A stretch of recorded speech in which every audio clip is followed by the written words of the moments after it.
Oui, tout à fait. Je pense qu'actuellement, face à la crise écologique, qui est aussi une crise sociale, qui est une crise de civilisation, on a plusieurs chemins qui s'ouvrent.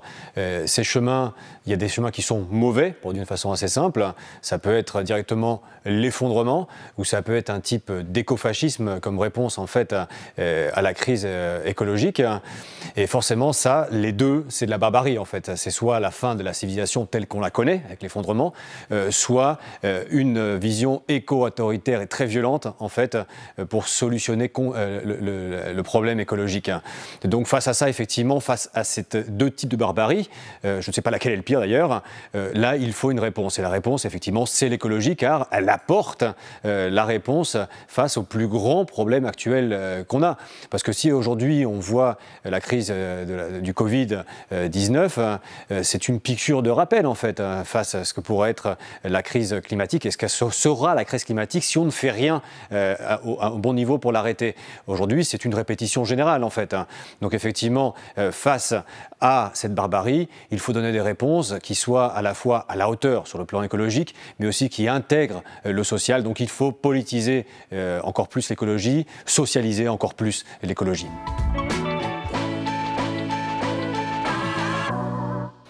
La démocratie rencontre effectivement certains problèmes parce qu'elle a été créée, ou du moins mise en place et pensée dans certains moments historiques où la crise écologique principalement n'était pas telle qu'elle est actuellement.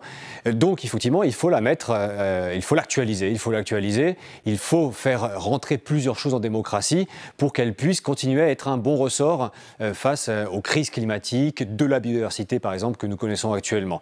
Alors ça demande principalement qu'on fasse re-rentrer dans la démocratie aussi le droit au futur, en fait, parce qu'actuellement, ce sont des générations qui ne vivront pas le pire du changement climatique, qui prennent des décisions pour ceux qui les vivront. Donc on a besoin de faire rentrer le futur dans la démocratie. Ça, je pense que c'est fondamental. On voit bien les jeunes dans la rue actuellement, c'est ce qu'ils demandent, et c'est ce qu'il faut qu'on arrive à faire. Il faut remettre le long terme, en fait, dans la démocratie, face à ces démocraties qui sont devenues uniquement des machines à gagner des élections tous les 3, 4 ou 5 ans. Donc le long terme, le futur est important. C'est aussi une démocratie qui doit apprendre à faire entrer les sans-voix. On va les appeler les sans-voix, c'est par exemple, c'est la nature par exemple. Là, on parle des droits de la nature, c'est un concept aussi de plus en plus en vogue, mais aussi de plus en plus important avec l'écocide par exemple. Donc la voix, la nature, la voix aussi des êtres sensibles, les animaux par exemple, comment on les fait rentrer à leur tour dans la démocratie. C'est une réflexion d'ailleurs qu'a eu Dominique Bourg ou qu'a eu Bruno Latour par exemple avec le Parlement des choses, c'est-à-dire qu'il faut savoir donner la parole aussi à la nature, aux animaux et aussi après en général à tous ceux qui n'ont pas de voix. Et donc après, c'est aussi, plus à court terme, arriver à remettre le citoyen, la citoyenne au centre aussi de la démocratie. La démocratie représentative a apporté beaucoup de choses positives, mais on en a senti, et on sent toujours cette défiance montante des citoyens face justement à la classe politique. Et c'est aussi une demande d'intégration de ces personnes dans les processus délibératifs justement qu'on peut avoir. Donc on peut imaginer que ce soit un tirage au sort, que cela soit les participations, les assemblées citoyennes sur le climat. On a besoin de cette participation pour que les citoyens et citoyennes fassent leur, en fait, cette lutte et cette nouvelle démocratie. Donc, vraiment 3 choses, le futur, les sans-voix et les citoyens au jour le jour. La crise climatique, ce sont les 2 choses à la fois. C'est un risque majeur et c'est une opportunité majeure.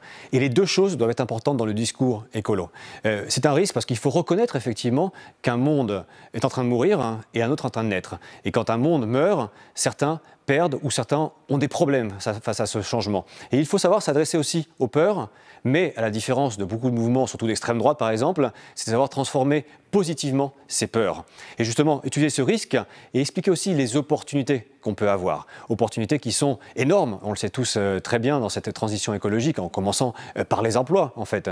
Dans une société où le chômage est assez important et très structurel, justement, l'écologie apporte des réponses et apporte beaucoup d'emplois à travers les secteurs verts. Donc effectivement, c'est une opportunité aussi qu'il faut savoir apporter, vendre de façon correcte et en mettant au milieu, au centre, la transition juste. Parce que quand on a peur de la transition, quand on a peur du changement, ce qui permet justement cet accompagnement psychologique, c'est aussi de dire que la transition va être juste, elle va être équitable, elle va être redistributive. Et c'est l'unique façon d'arriver à avoir des grandes majorités sociales qui soient prêtes justement à faire ce changement et qui passent du risque à l'opportunité.